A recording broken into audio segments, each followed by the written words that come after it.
So a lot of people, when I talk about the subject of Islam, are curious about the historical reliability of the Quran versus the Bible. I think there's really two main areas in which you can kind of compare and contrast these two sources. One would be just looking at the manuscript evidence, and number two would be looking at source criticism.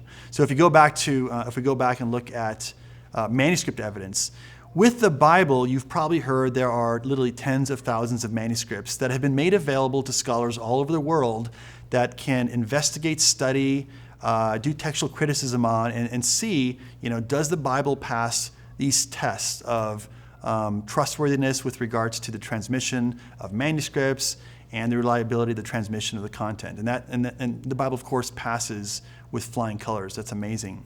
But with the Quran, we don't see that to be the case. Yes, there are manuscripts. We don't see that there are as many, but more significantly is that typically the manuscripts that are available aren't made available to the public, aren't made available to scholars as the biblical manuscripts are made available. And so there is a bit of a secrecy behind what these manuscripts reveal and what they say.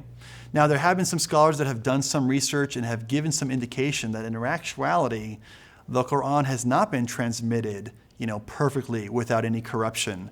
And so that research is still pending because, again, it hasn't been made available. Those manuscripts haven't been made available to the degree that the Bible manuscripts have been made available to, okay?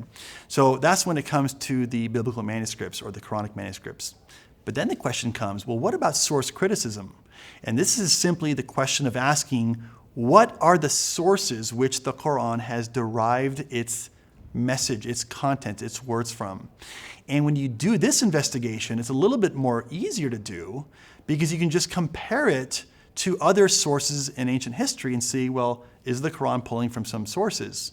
It turns out the Quran pulls from sources like the Bible, but it also pulls from things like apocryphal gospels, right? Gospels that were written hundreds of years after Christ that claim to be legitimate gospels, but that clearly are not. Okay? So it pulls from apocryphal gospels, it pulls from Jewish folklore, it pulls from Jewish Talmud writing, it even in some instances pulls from Jewish rabbis who are writing commentary on a biblical passage, and the Quran inadvertently takes a commentary written by a Jewish rabbi and incorporates it as a part of the Quran and passes off as divine writ.